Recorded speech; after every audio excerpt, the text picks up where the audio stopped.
Are you obsessed with your OCs? Are you looking for something to do with them besides draw them for the 87th time? Well, I have the video for you. Hello everyone, my name is Blue, and if you're anything like me, your OCs are probably on your mind 24/7. But at a point, drawing them just won't cut it, so I have 5 craft ideas for you if you're looking for some inspiration. And yes, I did redo all of my PNG tuber sprites, thanks for noticing. And starting off, we have shrink plastic charms. And here I'm drawing my OC Lauren. This is a pretty simple one, but if you haven't heard of shrink plastic, it's pretty self-explanatory. You can probably find it at most craft stores, and it's usually called Shrinky Dinks. You basically just draw a design on the plastic with permanent marker, colored pencils, or paint pens, which I'm using. You could also use regular acrylic paint, but it's a little bit more difficult, and I'll get into that. I do use it a little bit on this one, as you can see here. And then you just cut it out, put it in the oven, and it shrinks down to a smaller, harder piece of plastic. And you can do anything with these. You can make keychains, pins, jewelry charms, anything you really want. I started off by sketching my base on a piece of paper, then lining up the plastic sheet over it and using a bit of tape to keep it in place. I got lazy on the other ones I made and didn't use tape, and yeah, if you can, don't do that. It's much more convenient if you use the tape. I definitely recommend the clear and rough plastic. There's a few different types of shrink plastic, but I prefer the rough kind because the paint actually has something to stick to. And the clear is nice so you can actually see through to your template if you have one. The difficult thing with using paint or paint pens is you really want to make sure your layers are not too thick. Because once it shrinks, it scrunches up and gets all crackly because the acrylic paint isn't really bendable once it's dry. So be careful if you're using a regular acrylic paint because that could end up a lot thicker than if you just use paint pens. Which still does end up happening to me here on her shirt. But I added a clear top coat afterwards, so it's not too noticeable. And once I was done with colors, it was time to bake them. Please. Please do not die, I'm so scared. This is always the most nerve-wracking part. I didn't get any footage of them in the oven, but as they shrink, they bend and fold up, and it is so scary. It looks like they want to stick together, but be patient, they will be fine. And now they're done. I did do a coat of resin to seal in the paint. You could also use Mod Podge, I think, or nail polish, but I had resin on hand, so I used that. But yeah, I did all 5 of my OC group, and you can see them all as I fight with the reflection of my ring light to show them off. I will say for these two here, Mariah and Theo, I feel like their skin tones ended up being too olive. I think they did look a bit better before I baked them, but it's fine, they look okay. I might be biased, but I think Midnight's turned out the best. They're my favorite. But overall, I'm really happy with how these turned out. Next is making your OCs into plushies. And I'll just start by saying, this is not gonna be much of a tutorial. I'm not like the best at sewing, but I'll show you my process here and give advice. You won't need a sewing machine for this, I'm doing this completely by hand, but if you do have a sewing machine, you're probably better at sewing than I am and you don't need me to explain any of this. And for this, you'll be able to see my process for making my OC Michelle. First, I start by drawing out a template and then cutting it out. I separated each body part, but you could probably make it all one piece as well. But if you do it like this, make sure when you cut out the fabric, you cut it longer than the template piece, just so the arms and the body won't end up too short and stubby, if that makes sense. I painted her hair with acrylic paint that I mixed with a bit of laundry detergent because I saw somewhere that doing that basically turns it into fabric paint, and it's supposed to be a lot softer. But I also didn't want to mess up the fabric because I didn't have much more of this color felt, so I didn't add very much detergent, so I couldn't really tell the difference. And here I start painting the face, which was super nerve-wracking, but it was also kind of my favorite part of the process. I first traced the head template on a piece of paper and then drew what I wanted the face to look like so I had a reference. I used regular acrylic paint and I was very careful the whole time, taking a step back to look at it every once in a while just to make sure that it was even. Like I said, this was definitely the thing I was most nervous about when I made all of these plushies, but it has to be my favorite part. I think they all turned out so cute. But also, once I finished the faces, it was very satisfying to see them because you could really get a glimpse of how these were going to turn out, and I was very excited. Especially when I added the blush like you can see here. Oh my god, they're so cute. Then I also just added some depth to the hair with a black paint pen. You don't have to do this, but I just wanted the hair to look a little bit darker, you know? And here, I'm going to give a quick warning for needles. I know that makes some people uncomfortable, so if it does, here's a timestamp to skip to if you still want to see the finished result. And then I start sewing the arms and legs together. I try to hide all of the knots that I make, so I start kind of on the inside before stitching them together, if that makes sense. And this is pretty simple, of course. Honestly, this whole process was pretty simple. Sewing really isn't too difficult, especially hand sewing in my opinion. So this might seem like a pretty difficult or daunting craft idea, but it's actually a lot of fun and I recommend getting into it. Especially when you get to have little plushies of your favorite creatures. And now here, you get to see me struggling to stuff each piece that I made. And I was getting a little bit frustrated because I did not know what I was doing wrong. Tell the people I'm stupid. You only need this much stuffing. You don't need a lot. Don't be an idiot and try to do it all at once. Just do little by little, and then it just evenly distributes. I hope I'm getting this on camera. Throughout the whole thing. Freaking sewing master over here, what the hell? Okay, bruh. Yeah, I had to call in for backup. That was my sister, who's a lot more knowledgeable about sewing. Basically, be patient and use much smaller pieces of stuffing, and it won't be too hard. And then I sew the arms and legs to the body, just making sure everything stays even. And once that was done, I added stuffing to the body, and that was that. Time to move on to the head. I kind of started at the very top of the skull, just going all the way around, and once I got to where the neck would be, I attached the body. And as you can see, I kept adjusting it just so I wouldn't sew it on crooked by accident. And honestly, now that I think of it, I probably could have just sewed the head together and stuffed it separately from the body, but I guess I just wasn't thinking, whatever. Anyways, I sewed that together, stuffed the head, and that's the base of the plush. It's going to look a little, scary before you sew on the hair, but just trust the process. I attached the hair pieces with hot glue and then sewed the top of the bangs to the back of the hair just to get rid of that gap, but this is the only plush I did that for because I just used glue to get rid of the gap on the rest of them. It was faster, it looked fine, whatever. And for probably my favorite part of this plushie, I used actual beads for her pearl headband and it turned out so adorable. Just look how cute she is. And then I sewed her dress on. I didn't record sewing all of the clothes, but I also added her cardigan thing. And I added shoes, but oh my god, the shoes took me so many attempts. They were so frustrating, but I did it. And she's so cute, and I love how she turned out. And then 4 more, and I had the whole group. These turned out so good. I think they're probably my favorite of all the things I made in this video. They're just so cute. I highly recommend making plushies of your OCs. Just looking at them brings me so much joy, I can't even describe it. But you know, if you're not convinced, here are just a few things that you can actually do with them. You can make them kiss, throw them against the wall, introduce them to their Pokemon counterparts. I'm sure everybody has those. Stare into their eyes as you contemplate the state of the world as we know it. Throw them against a wall! Anyways, where was I? Oh right, next up is making pins. I will say, this might not be the most accessible because I'm using an actual button maker for this, but there are alternatives that I will explain shortly if you do not have one.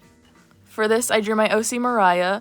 I did this traditionally, and a lot of button makers do come with like pre-cut paper circles that you can use, but I did not draw mine on that one because I really wanted to make sure it was perfectly centered, and also those are really small and I didn't want to draw a super tiny drawing of Mariah. I could have also done this digitally, but I definitely preferred traditional art, but taking a picture, editing, and exporting this a couple of times wasn't too difficult. I added in a background in Ibis Paint just so the background color would pop really well, and then I sent it to the computer and put it on the template that we have.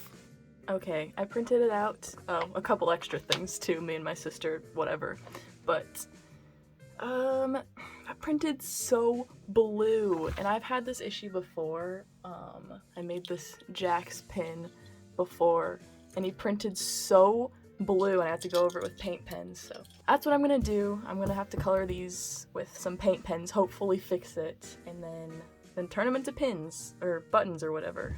Yeah. And as I do that, I will explain to you all of the alternative ideas I came up with if you do not have a button maker. A lot of craft stores do sell pin backs, so you can make charms out of shrink plastic or something and glue those onto it. I've also seen people use the bottom of a soda can, they cut it out and then attach a drawing and then attach a safety pin to it to make a pin. I'm sure there's tutorials on here if I didn't explain that well. Okay, I covered up the blue with paint pens and tried to draw on the hearts. to as best I could as the original background, and I think it'll look fine. Once it's inside the pin, the streakiness or anything wrong with it, you won't notice very much, but there we go. That's annoying, but easy fix. And after that, I cut them out and it was time to press them. But as you can see, it's a pretty simple process. I was trying to get a good angle so you guys could actually see what I was doing, but it made it really hard to actually press them because my arm was not in the right position. Guys, I swear I'm strong. It's a bad angle. And there she is. I really love how this turned out. I quickly did the rest of them because obviously I have to have all 5. I'm really happy with how these turned out. I've been wearing them around and it's so fun choosing a different character every time. I did make doubles of all of them. I don't know why, I just needed to have 2 of each. But I also made 3 Mariah pins because she is my sister's favorite of my OCs. Like I said before, I apologize if this isn't the most accessible craft idea. I really just need an excuse to make these. But maybe if you're able to, you can add a button maker to your wish list. It is a lot of fun, clearly. And next I'm doing paper dolls. I'm sure if you've seen any of these what to do with your OC type videos, you've probably seen something like this, but I also wanted to join in on the fun. For this one I'm drawing Theo. And of course I'm making the ones where the arms and legs dangle because those ones are very cute. So I just started with the head. I wanted to draw and cut out the head first so I could sort of draw around it and make sure the body would be the right size. Which, in my opinion, is much easier than actually using a ruler to measure it. Once I was done with that, I lined up each piece and drew a circle for where I wanted the hole to be cut out. You could use a hole puncher. Well, you should use a hole puncher. It's easier and makes the holes a consistent size. But I didn't have one on me here, so I just folded the top and cut the hole where I wanted it to be. But it turned out fine, it's not completely necessary. And then I took a strip of paper and rolled it up, making sure it was small enough that the doll parts would fit on it and still have room to swing back and forth. And then I cut out 2 paper circles and taped one onto one end, which was kind of annoying because it did not want to stick, but I got it eventually. I then slid the body and arm pieces onto it, and then stuck that second circle piece on. And then I glued his face to the front, and that was it. You could honestly add more joints to different spots, maybe make the legs separate from the body or something. But I just decided to keep mine simple, and I'm happy with how they turned out. I only made Theo and Midnight for this one instead of making the whole group, but they honestly turned out so cute that maybe one day I'll make all 5 of them. And last but definitely not least, making a diorama of your character's room. I already had this drawing of Midnight's room that I drew a bit ago, so that's what I'm basing it off of. You don't have to do a full drawing beforehand, but I highly recommend making some concept art of your OC's room just because that makes it a lot easier. I started by getting a thick piece of paper. This was 11 by 11. You can do pretty much any size as long as it's measured evenly. Speaking of, I hate measuring. This is probably the most measuring I do throughout this whole process. In here, I just cut a line down the center just to the middle. Then I folded one piece over the other, glued it, and then I had a corner. I kept making sure everything was even and stood up straight, and mine wasn't perfect, but it's good enough, and then I just reinforced it with tape. In here, I probably should have colored it beforehand, but I was too worried about getting the measuring right and making sure everything looked okay that I kind of just forgot. So it was kind of awkward trying to color it with those walls in the way. I used a marker for this, and it looked a bit streaky at first. It looks better later. I considered using paint, but I was too worried that would make the paper buckle and it would become all warped. But that might not be an issue if your paper is a bit thicker than mine. I also cut out these paper strips for baseboards, which ended up being completely unnecessary. You couldn't even see them in the end, but we'll just call them structural reinforcement. And then it was onto furniture. I started with the dresser, which I cut out of cardboard. I used multiple different materials on this project. I really love the look of like the mixed media type of thing. This dresser though, it took me a minute to get right. I put it together with tape, which ended up being pretty difficult, and I was getting frustrated with it, but it turned out fine. It's a little janky looking, like everything else in this diorama, but I kind of enjoy that, it adds character. I also glued these little paper rectangles on there to look like they're dresser drawers. And yeah, it turned out alright, I can't be mad at that. Then for the bed, I just made a small box and hot glued fabric over it, and then attached the cardboard frame, which I painted white. My sister sewed some pillows for me because I didn't feel like it, thank you, and I made a simple blanket as well, which you'll see all of that in a minute. And once I was done with the furniture, I kind of had a rough scale of how big the room was gonna look, so then I decided it was time to add in the window. And don't take me using this ruler as actual measuring, I was not using that shit. I was just trying to make the lines as straight as possible, which is, debatable. And then I glued on some white strips of paper as a sort of frame. And then here are the pillows that I was talking about, very cute. And then I just got out some blue felt and cut a circle for the rug. And here you can really tell it's starting to come together. Oh, and there's that blanket I was talking about earlier. And then I added some shelves just with some pieces of cardboard, readjusting a couple times just to make sure they're really in the right spot. Definitely the easiest part of this entire process. Now for my favorite part, adding the little decorations. Midnight has a lot of posters and random things on their wall, so I started with that. There were a few times during this process when I wasn't sure if it was going to turn out good, but as soon as I started adding small details, it really came together. And I honestly think this might be the most important part. Trying to make it as, maximalist as possible really helps make it feel complete. But also, that might not work for every character. You know, some might just be a bit more minimalist than others. And if you're struggling to come up with an idea of how your OC's room would look, just think, what can you tell about a character just based off of their room? You know, the whole space depends on their personality, their living conditions, their interests, and it's really important to add details to show who your character really is without words. For example, my character Midnight is not the most organized person, so their bed isn't made, and there's stuff lying around and clothes sticking out of the drawers in their dresser. They play baseball, so I made sure to put a lot of details relating to that. And just stuff like that really helps to make your characters feel alive. So just think about their personality and interests and how they as a character would display those traits. Anyways, back to the decorating. For curtains, I rolled up a piece of paper as thin as I could. I recommend using a skewer instead, that's much easier, but I didn't have one, so I used what I had. And then I added 2 beads on the end, and that was the curtain rod. Then I did an accordion fold on some paper, and while it was still folded, I cut a hole for the curtain rod. And then I kind of hated how it ended up looking, so I started over and redid it, and then I redid it a second time, and then I liked those a lot better. As you can see here. And then I took some white beads and painted on little lines to make them look like baseballs, which they're not perfect, but I think they turned out very cute. And then a couple extra details like this lamp that I made, some books because they like comic books, and anywhere I can put an absolute Batman reference, I will take it.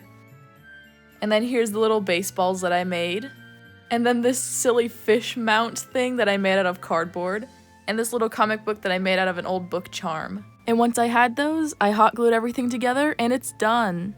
Like I said before, there was a moment where I wasn't exactly sure if this would turn out well, but I really love the results.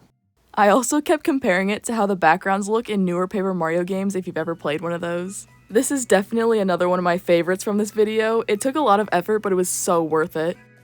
And I don't have a Midnight that is to scale with the room, but this is close enough. And that's it. Thank you for watching. I really wanted this video to be out much earlier, but these took quite a bit of time, and I've been a lot busier recently since summer started, so I haven't had a lot of time to edit. But I'm really glad I got it done. I had so much fun making this video. Also, I don't know if anyone would care, but I made music playlists for each of the characters that you saw in this video, so if you want to know more about them and see their music taste, go check it out maybe. You should be able to find them if you just click on my profile. I spent way too much time on those playlists. And I also have a video where I drew them all for a month straight, so if you want to see more of them in general, then maybe go check that out too. Anyways, like, subscribe, whatever YouTubers usually tell you to do, and bye-bye!